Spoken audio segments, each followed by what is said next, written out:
Hello friends, welcome to Pro Talent and I am Nitin Parmar. दोस्तों, आपका स्वागत है 18 मई के डेली करंट अफेयर और एडिटोरियल एनालिसिस के अंदर। दोस्तों, इसके साथ आपको एक वंडरफुल रीडिंग कंटेंट मिलेगा। You can get this reading content on the site called courses.protalentdigital.com। Okay, यहां से आपको मिलेगा। चलिए, ग्रेट दोस्तों, let's start to understand about various courses of Pro Talent। CLAT 2022 का ऑनलाइन कोर्स अवेलेबल है, जहां पे you get live sessions plus digital plus physical study material plus online test series. दोस्तों, this batch has already started and this is on Tuesday, Thursday and Saturday between 3 to 4। currently it is going on for 1 hour, you can say session। जैसे धीरे धीरे आगे बढ़ेंगे, number of sessions and the quantity of session will increase। if you wish to know more about the course, you can call us or give us a WhatsApp on this number। okay, great। इसके अलावा there is a special course called Achievers Spark, which is for the advanced level students for CLAT 2021। if you are targeting CLAT 2021, okay, and you are interested to get better rank, please come and join Pro Talent, and this is going to be very useful to you। if you wish to start from zero, okay, and you want to prepare for your CLAT 2021, come and join us। this is a special course available for, you can say, people who are starting from zero। okay, so that is the kind of, you can say, program available। let me start to talk about today's, you can say, important issues। let's understand what is this bullion trading। whenever you talk about bullion trading, you are talking about trading of gold or some important metals। okay, that is called gold, silver, platinum। okay, that is known as bullion trading। दोस्तों, the news item says SEBI unveils roadmap for bullion trading। we all know SEBI, which is known as Securities Exchange Board of India। similar body in USA is SEC। okay, so the good students must know who is SEBI chairman and who is SEC chairman। yes or no? this is what you should know। if you don't know that, please search it and put that into comment section। दोस्तों, हम बात कर रहे हैं कि किस तरीके से गोल्ड का, you can say, on the spot purchase होता है। दोस्तों, स्पॉट परचेज का क्या मतलब है? और स्पॉट परचेज के अलावा एक और टर्म होता है, ठीक है, which is known as over the counter purchase, OTC purchase. दोस्तों, ये जो बुलियन ट्रेडिंग होता है, ठीक है, उसका ऑन द स्पॉट परचेज और सेल जनरली नहीं होता है भारत में।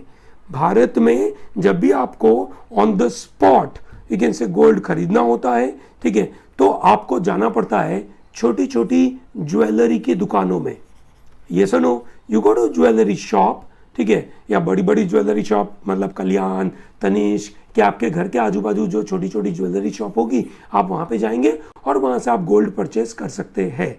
ठीक है, गवर्नमेंट ने कोशिश किया था कि ये गोल्ड का परचेज करने का काम, जो रियल गोल्ड परचेज करना है, ठीक है, वैसा नहीं करना पड़े, और इसके लिए उन्होंने गोल्ड बॉन्ड्स चालू करे थे। पर दोस्तों, गोल्ड के बॉन्ड्स जो होते हैं, ठीक है, they are available at a particular time. उसी समय पे आप उसको खरीद सकते हो और उसके बाद आप अपने पास रख सकते हो। इंडिया एक ऐसा देश जहां पे 900 किलो से लेकर करीबन 900 टन से लेकर 1000 टन के बीच में गोल्ड का खरीदारी बिकवाली साल भर में होता है। एक साल में इंडिया परचेजेस 900 से 1000 टन का गोल्ड। ठीक है, now India is planning for a very important thing called over the counter market. अभी नहीं है। ओवर द काउंटर मार्केट कहां पर है? ज्वेलरी के पास, ठीक है, ज्वेलरी शॉप के पास। अभी इंडिया सोच रहा है that we will start with over the counter. I am sure you know what is over the counter.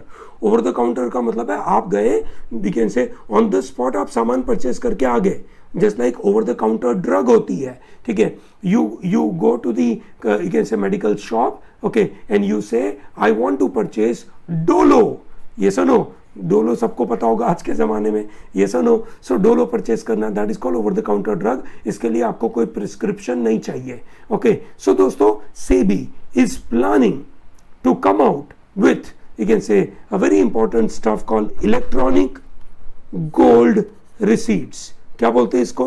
Electronic gold receipts, ठीक है. इसके द्वारा क्या किया जाएगा? इसके द्वारा people will be in a position to purchase gold on the spot, just like shares. जैसे शेयर्स खरीदे जाते हैं ये सुनो या बेचे जाते हैं, उसी तरीके से EGR के द्वारा लोग आसानी से गोल्ड खरीदेंगे या गोल्ड बेचेंगे. EGR आप परचेस करोगे, ये सुनो, EGR के द्वारा आप फिजिकली गोल्ड में कन्वर्ट करोगे. ये सुनो दोस्तों, EGR एक तरीके का डॉक्यूमेंट होगा. ये सुनो, उस डॉक्यूमेंट के द्वारा आप फिजिकली गोल्ड कन्वर्ट कर सकते हो. जब आपको फिजिकली गोल्ड कन्वर्ट करना है तो you need various players in this. कौन कौन से प्लेयर्स चाहिए आपको? दोस्तों, EGR से फिजिकली गोल्ड में कन्वर्ट करना है. फिजिकल गोल्ड किसके पास है? दोस्तों, physical gold is available with the vaults, है ना. जो गोल्ड मैनेज करते हैं they are called vault managers, और आपको वॉल्ट से गोल्ड खरीदना होगा. EGR कौन मैनेज करेगा? EGR एक तरीके का इलेक्ट्रॉनिक डॉक्यूमेंट है, and this is managed by depositors. ये सुनो, देयर आर डिपोजिटरीज, ओके. जैसे आपने सुना होगा नेशनल स्टॉक डिपोजिटरीज, ओके, NSDL करके कुछ होते हैं, जो मतलब आपके शेयर्स जो होते हैं, बॉन्ड्स होते हैं, वो डिपोजिटरीज उसको मैनेज करते हैं. Now you want to convert EGR into real gold, you have to go to the vault manager. ये सुनो, और फिर जब खरीदारी बिकवाली होगी, ये सुनो, so you need to go to stock exchanges. ये सुनो, और ये सब को कंट्रोल करने वाला एक बॉडी होगा जिसका नाम है सेबी. ये सुनो, तो सेबी को इन 3 बॉडीज को मैनेज करके चलना है, ठीक है. तो सेबी ने एक रोड मैप बनाया है कि इन 3 लोगों को मैनेज कैसे करेंगे. वॉल्ट मैनेजर्स को कैसे करेंगे, ठीक है, वो लोग डिपोजिटरीज के साथ कैसे मैनेज करेंगे, और डिपोजिटरीज की इंफॉर्मेशन स्टॉक एक्सचेंज के पास कैसे आएगी. और इन सबके बीच में मजेदार सी चीज होगी, सरकार बोलेगी हमें भी टैक्स चाहिए. We are going to ask for GST and we are going to ask for securities transaction tax, ठीक है. तो ये पूरी सिस्टम चलाने के ऊपर बातें हो रही है. ये सुनो, and this is going to be very useful. दोस्तों, this is going to be very useful thing. And EGR आपको अलग अलग से डिनोमिनेशन में मिलेगा. 1 kg का, 100 ग्राम का, 50 ग्राम का, 10 ग्राम का, 5 ग्राम का. मतलब अब आप ऐसी छोटी छोटी दुकानों में जाएंगे नहीं, ठीक है. अच्छा, प्रॉब्लम क्या था इन छोटी छोटी दुकानों में जाने में? छोटी छोटी दुकानों में जाने में सबसे बड़ा प्रॉब्लम था कि quality of gold was a problem. ये सुनो, सो दोस्तों, quality of gold is mostly controlled through this you can से BIS मार्क. ये सुनो, अब आपको BIS मार्क वाला गोल्ड मिलता है, ब्यूरोज ऑफ इंडस्ट्रियल स्टैंडर्ड्स, ठीक है, वो मार्क वाला आपको गोल्ड मिलता है. तो ज़्यादातर क्वालिटी वाला मैटर तो मतलब एक तरीके से मैनेज हो चुका है. अब दूसरा प्रॉब्लम है विच इज प्राइसिंग. आप देखते होंगे प्राइसिंग इज क्रिएटिंग ट्रबल. हर गांव में, हर शहर में, हर दुकानों पे अलग अलग प्राइसिंग चलती है. सो अब हो जाएगा one nation one price. This is how the idea is going to come, and this is going to be very useful. Okay, so I hope the idea of bullion trading will be very useful for you to understand, और कौन कौन से player इसमें involve होते हैं वो हम समझे, ठीक है. अब हम बात करेंगे दोस्तों TPR के बारे में, test positivity rate, popularly known as TPR, ठीक है. दोस्तों, हम ये बात कर रहे हैं कोविड टेस्टिंग के बारे में, RT-PCR टेस्ट के बारे में. ये सुनो, अब RT-PCR तो हो गया साइंटिफिक तरीका, ठीक है, which is known as reverse transcription polymerise chain reaction. Reverse transcription, ठीक है, पॉलीमराइज चेन रिएक्शन, जहां पे RNA को मिक्स करके DNA बनाया जाता है, ठीक है, और उसकी एक पॉलीमराइज चेन का टेस्टिंग होता है और वहां से सीटी वैल्यू निकाली जाती है। ठीक है, ओके, चलिए ग्रेट, ये तो हो गया साइंस के बारे में बात। अब हम समझते हैं एक मेजर होता है कि एक देश में कोरोना या कोई भी इस तरीके की बीमारी कितनी फैली हुई है। ओके, तो उसका मेजरमेंट आता है टेस्ट पॉजिटिविटी रेट। क्या बोलते हैं उसको? You can say test positivity rate. TPR is a ratio generally, है ना। रेट हमेशा एक रेशियो होता है। किस चीज का रेशियो है? It is a ratio of positive people upon positive plus negative. In a way कितने लोगों का टेस्ट किया, ठीक है, ये है मेजर कितने लोगों का टेस्टिंग किया और उनमें से कितने लोग पॉजिटिव है।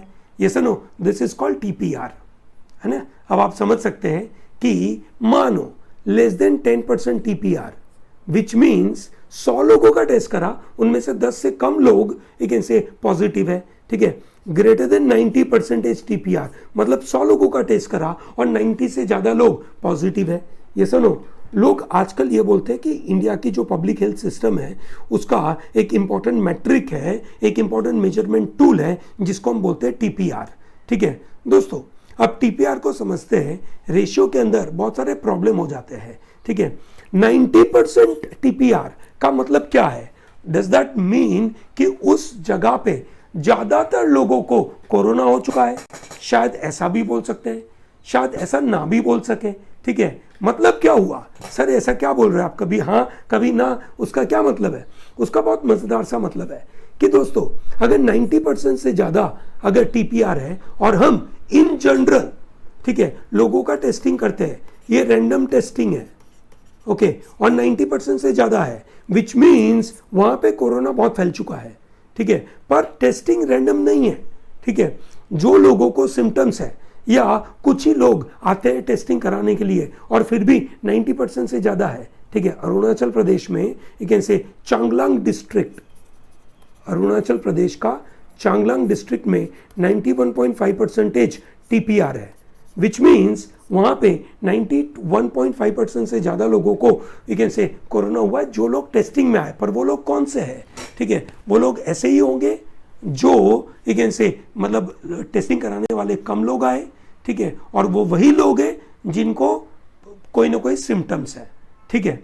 सो दोस्तों यहाँ पे समझना ये जरूरी है कि ये जो नंबर है टीपीआर वो थोड़ा सा प्रॉब्लमेटिक है और यहाँ पे आपका क्रिटिकल रीजनिंग के क्वेश्चन बन सकते हैं।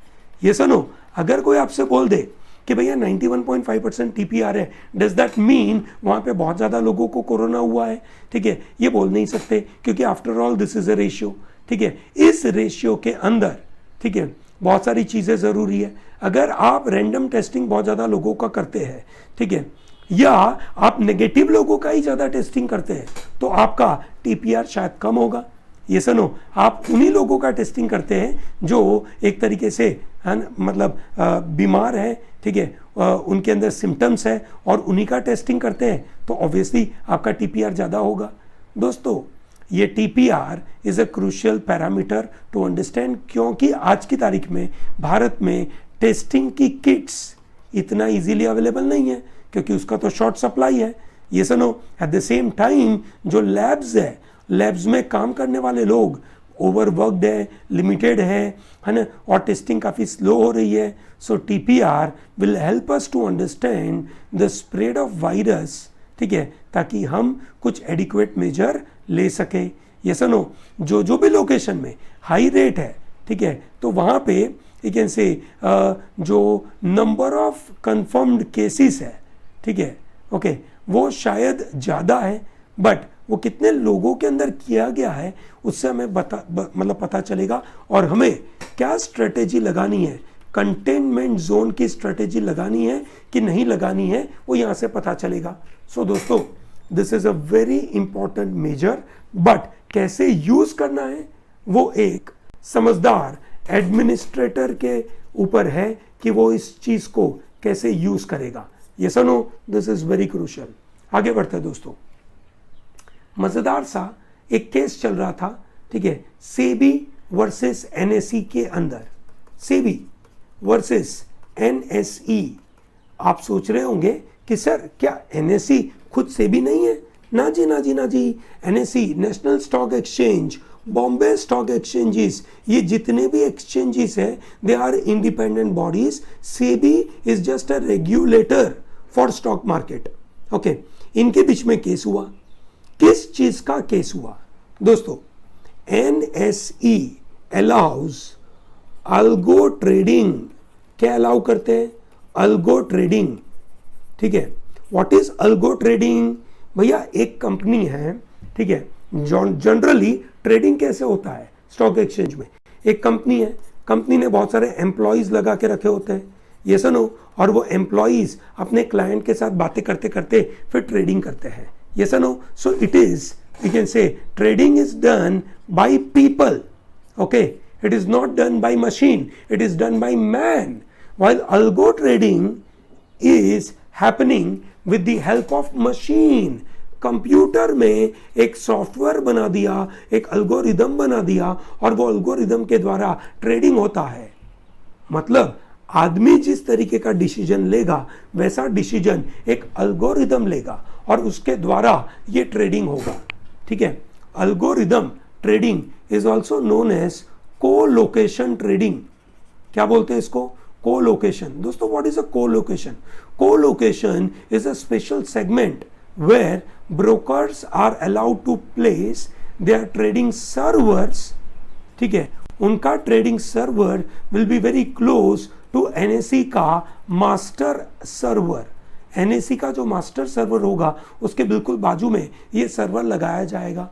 उससे फायदा क्या होगा भैया? स्पीड में काम होगा ना। एनएसई में जो ट्रांजैक्शन हो रहा है, ठीक है, वो ट्रांजैक्शन आपके पास आते आते शायद 2 सेकेंड, 4 सेकेंड, ये कैन से 15 सेकेंड, 10 सेकेंड्स ऐसी डिले ना हो, इसकी वजह से सर्वर बाजू में होता है। दोस्तों, सर्वर जितना दूर उतना स्लो स्पीड मिलता है, आपको ये पता होगा। ये सुनो, सर्वर जितना दूर उतना स्लो स्पीड मिलता है।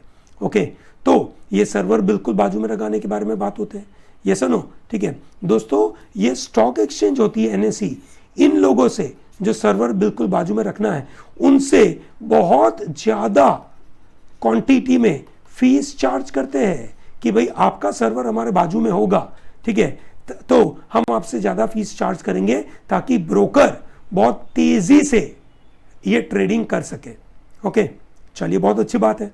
ठीक है, सेबी ने एनएसई के ऊपर आरोप लगाया था कि आपने जिन इस तरीके का अल्गो ट्रेडिंग करने का कैसे अलाउ किया, जिसकी वजह से कुछ ही ब्रोकर्स और ट्रेडर्स को ये इंफॉर्मेशन मिली और बाकी लोगों को नहीं मिली। That means you are guilty. इस तरीके से एनएसई पे आरोप लगाया और केस पहुंचा एसएटी के अंदर, सिक्योरिटीज एपेलेट ट्राइब्यूनल। दोस्तों, आपको याद होगा एपेलेट ट्राइब्यूनल, कल हमने सीखा था कौसी जुडिशियल बॉडी होती है। दोस्तों, ये सुनो, ये कौसी जुडिशियल बॉडी है। सिक्योरिटीज रिलेटेड कोई भी केसेस हुए तो आप एसएटी पे जाओगे, आपको एसएटी से बात समझ में नहीं आई तो आप सुप्रीम कोर्ट में जाएंगे। ठीक है, तो सेबी ने नेशनल स्टॉक एक्सचेंज के 6000 करोड़ रुपए का पैसा उन्होंने एक एस्क्रो अकाउंट में डाल के रखा था ताकि NSE can not use this. और अब एसएटी का जो जजमेंट आया, ट्राइब्यूनल ने ये बोला कि ये 6000 करोड़ इनको वापस करो, ये यूज कर सकते हैं, क्योंकि हमें लगता है कि एनएसई प्राइमा फेसी इन्वॉल्व नहीं है। एनएसई प्राइमा फेसी इन केसेस में इन्वॉल्व नहीं है, ऐसा उन्होंने बोल दिया। Okay, I hope you got an idea of what is co-location। ठीक है, I'm sure you understood this idea, what is co-location, what is algo trading, ठीक है, why NSE was involved, ठीक है, what SEBI has done, ठीक है, ये पूरा आपको समझ में आया होगा दोस्तों। Very good. अगर आपके मन में कोई भी क्वेरी हो बिल्कुल आप बता सकते हैं। ग्रेट, अगले पॉइंट पे चलते हैं दोस्तों। व्हाट्सएप की नई प्राइवेसी पॉलिसी जो 15 मई से लागू पड़ गई है, ये सुनो, और सेंट्रल गवर्नमेंट ने दिल्ली हाई कोर्ट के अंदर ये बोला कि ये जो नई पॉलिसी है वो इंडियन आईटी लॉ को वायलेट करती है, ये उन्होंने बोल दिया। ये सुनो, सो दोस्तों, ये नई पॉलिसी क्या है? व्हाट्सएप की नई पॉलिसी क्या है? Let's see this. व्हाट्सएप की नई पॉलिसी यूजर को बोलता है कि भैया आप फेसबुक को अपना डेटा शेयर करने के लिए रेडी हो कि नहीं। जो लोग रेडी होंगे उनका व्हाट्सएप सर्विस चालू करा जाएगा, और जो लोग मतलब ये लोग एक्सेप्ट करेंगे, ठीक है, और जो लोग एक्सेप्ट नहीं करेंगे उनको व्हाट्सएप से भी एग्जिट कर दिया जाएगा, ठीक है। This is what the idea is, ठीक है। व्हाट्सएप की पॉलिसी बोलती है कि आपका डेटा फेसबुक के पास जाएगा, आपका डेटा थर्ड पार्टी ऐप के पास जाएगा, ठीक है, ओके। तो this is what the policy is. Central government ने, यू कैन से, ये केस सेंट्रल गवर्नमेंट के पास मतलब तीन पार्टी है, व्हाट्सएप है, सेंट्रल गवर्नमेंट है, ठीक है, और तीसरा ग्रुप है आप और मैं, ठीक है, सिटीजन्स, ठीक है, और यूजर्स। हमारे पास क्या अधिकार है? Right to privacy. हमारा प्राइवेसी अगर व्हाट्सएप छीन रहा है, ठीक है, तो सेंट्रल गवर्नमेंट व्हाट्सएप को रोक सकता है, ये सुनो, ठीक है। व्हाट्सएप ने ये बोला कि हमारी नई पॉलिसी जो है, ठीक है, वो अभी लोगों के अकाउंट्स डिलीट करना चालू नहीं करेगा अभी, ये सुनो, ठीक है, okay. So there is no specific time limit कि हम इसके अंदर इसको बंद करेंगे, ओके, ठीक है। और सेंट्रल गवर्नमेंट बोलता है कि भैया एक काम करो, लोगों के, यूजर्स के right to privacy is getting violated, ये सुनो, तो आप बताइए आप उसके ऊपर क्या करते हैं। और सेंट्रल गवर्नमेंट ने बोल भी दिया कि आपकी पॉलिसी हमारे आईटी लॉस को वायलेट करती है। उन्होंने मार्क जकरबर्ग साहब को भी कुछ लिखा, उनका रिप्लाई अवेटेड है, ठीक है। और व्हाट्सएप इस बात को अपोज करता है कि हमारा कोई भी पॉलिसी आपके आईटी लॉ को अफेक्ट करता नहीं है, ये सुनो, ठीक है। अभी वहाँ पे 2 जज बेंच बैठी है, चीफ जस्टिस DN पटेल साहब और जस्टिस ज्योति सिंह इस बात को सुन रहे हैं। देखेंगे क्या आगे बात आएगी, पर गवर्नमेंट ने ये बोल दिया है, सेंट्रल गवर्नमेंट ने, कि हमारे आईटी लॉ को ये अफेक्ट करता है। चलिए ग्रेट दोस्तों, अब हम बात करते हैं दोस्तों Narada scam. What is this Narada scam? मजेदार सा नारदा स्कैम है दोस्तों, ठीक है, उसके बारे में बहुत बातें चल रही है। Let's see what is this Narada scam all about. किस तरीके से ये नारदा स्कैम चला है, ठीक है, कौन कौन लोग इन्वॉल्व है, क्या मुद्दा है। दोस्तों CBI ने रिसेंटली 4 लोगों को, और इनफैक्ट 4 मिनिस्टर्स को से कैप्चर किया है ना। कौन कौन है इसमें? Say Firhad Hakim and Subrata Mukherjee from say Trinamool Congress, ठीक है, and Madan Mitra and former Kolkata mayor Sovan Chattopadhyay. इन 3 लोगों को नारद स्कैम में पकड़ा है। Narada scam is a bribery scam, okay. Narada scam is a bribery scam. अगर आपको एक बार एक पॉइंट में बता दूं तो ये ब्राइबरी स्कैम है, ये ब्राइबरी स्कैम है। मैं बता देता हूं स्कैम कैसे हुआ और उसके ऊपर अभी क्या कंट्रोवर्सी चल रही है।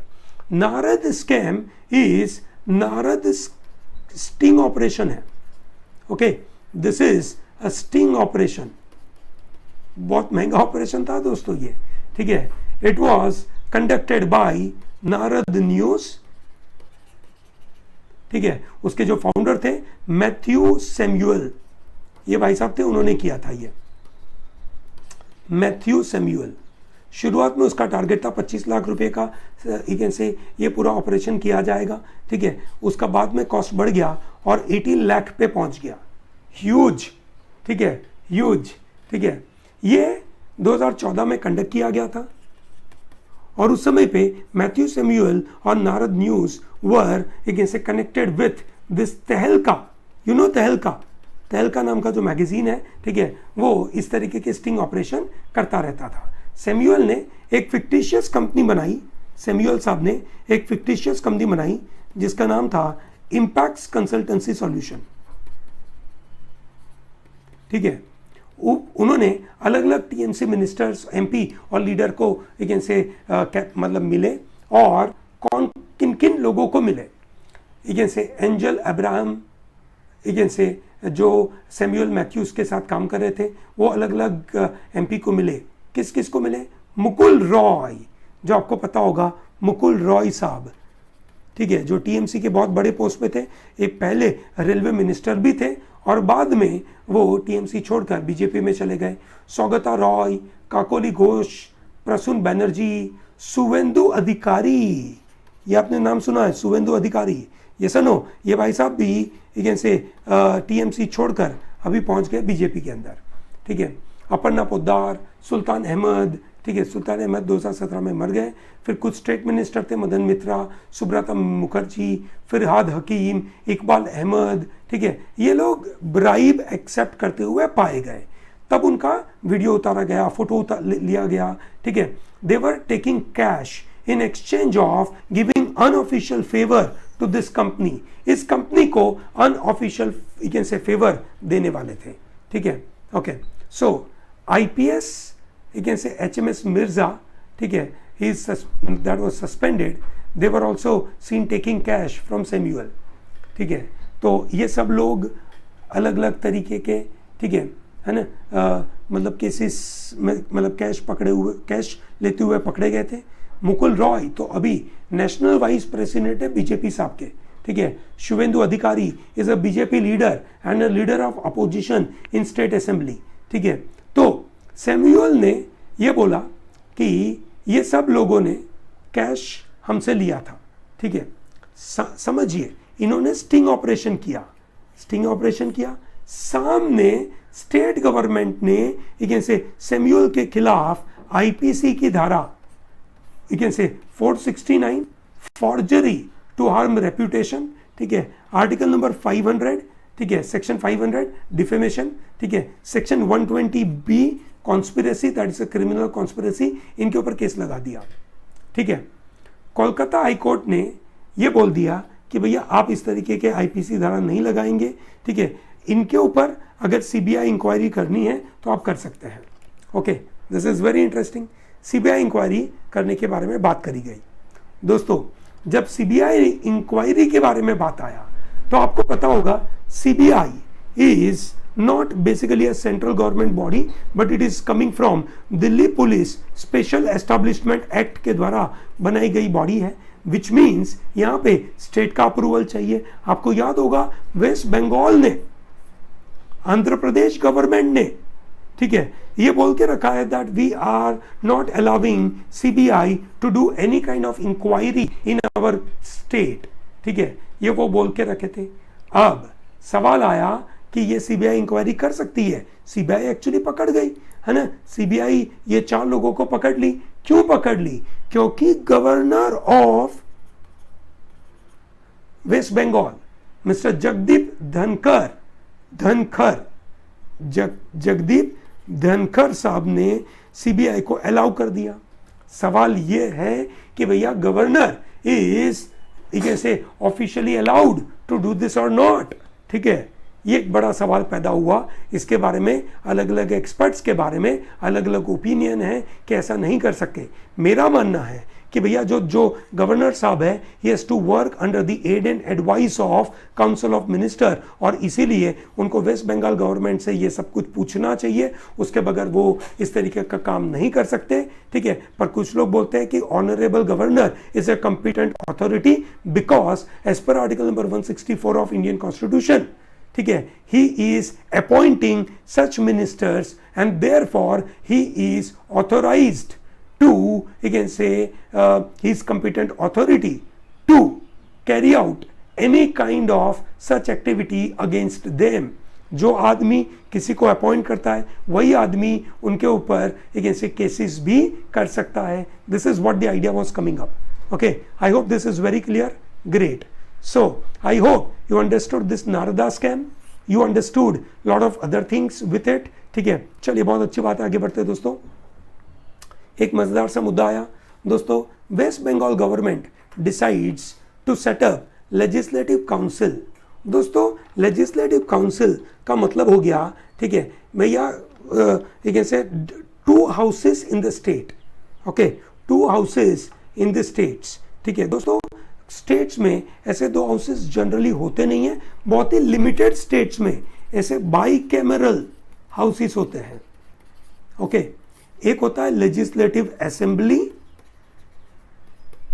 और दूसरा होता है legislative council.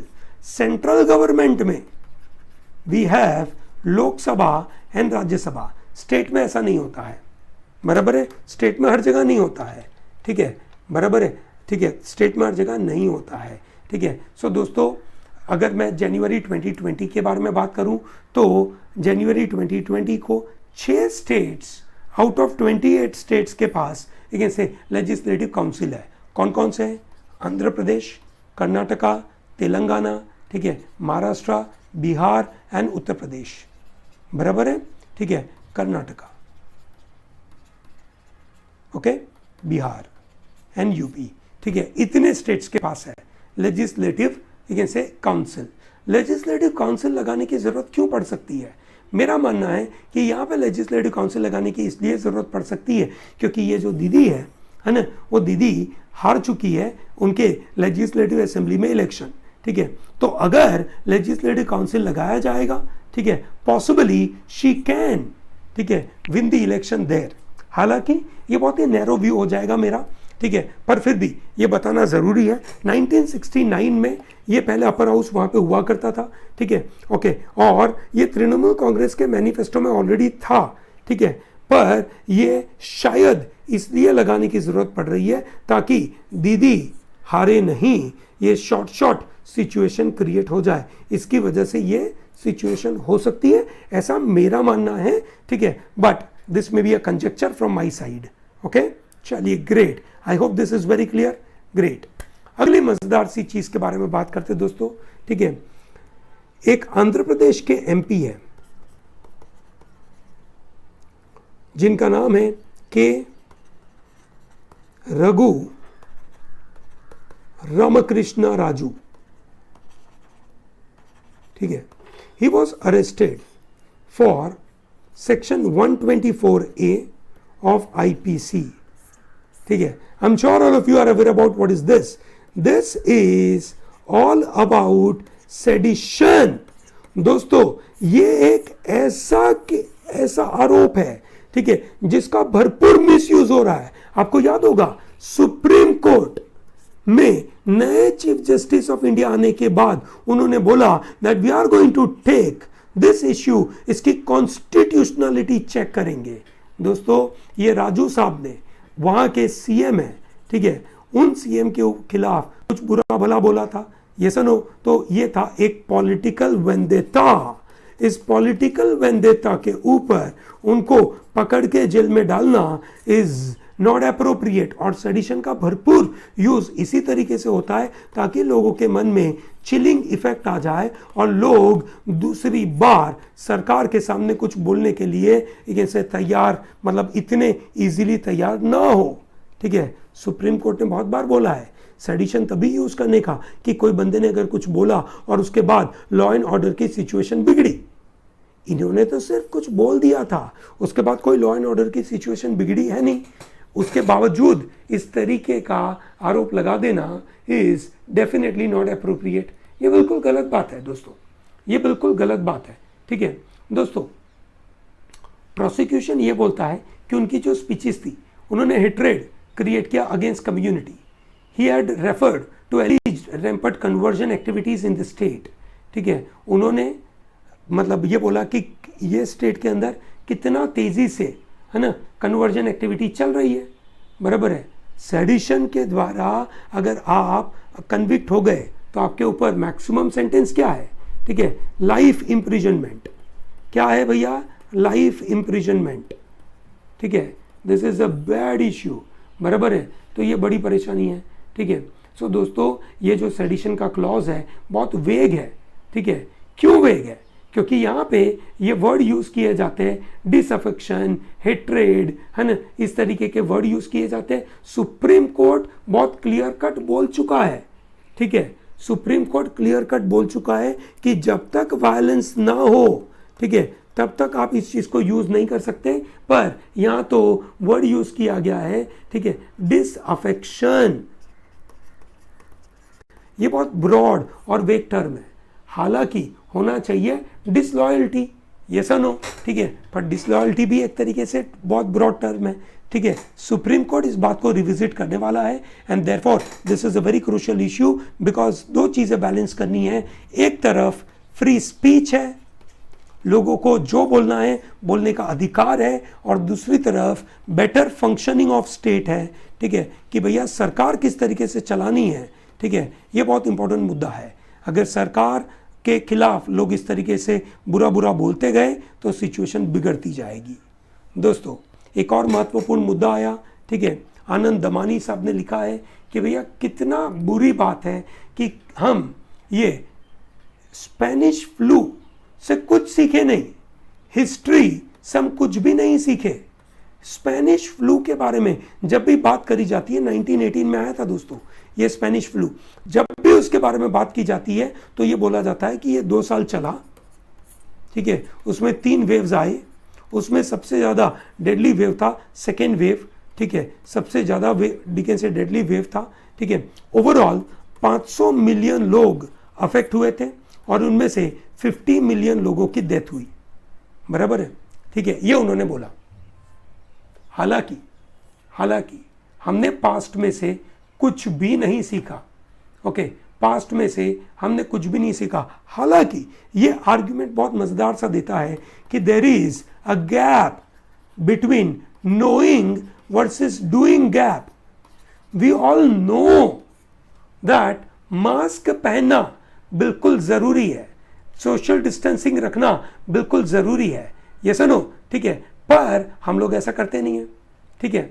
We are at the end of the day social animal, ठीक है, हमें लगता है कि हम लोगों के साथ रहे और सोशली एक दूसरे के साथ रहेंगे तो ही हमें फ़ायदा होगा, ये सुनो, ठीक है। हम इस चीज़ को बिल्कुल ध्यान रखते नहीं है। फॉर एग्जाम्पल रेस्टोरेंट के बारे में, रेस्टोरेंट में लिखा होता है नो एंट्री विदाउट मास्क, आप एंट्री मास्क के बगैर देते नहीं हो, चलिए बहुत अच्छी बात है, पर जैसे ही लोग अंदर चले गए, visitors when they are entering into the restaurant, वो अपने मास्क निकाल देते हैं, खाने के टाइम पे नहीं, ऐसे ही नॉर्मली जब वो बातें करते हैं, एक ऐसे गप्पे मारते हैं, ठीक है, जोर जोर से हंसते हैं, स्नीजिंग करते हैं, कफिंग करते हैं, और वहाँ पे रेस्टोरेंट में इंडोर जो एरिया है वो नॉन वेंटिलेटेड स्पेस है, ठीक है, क्या मजाक है, ठीक है।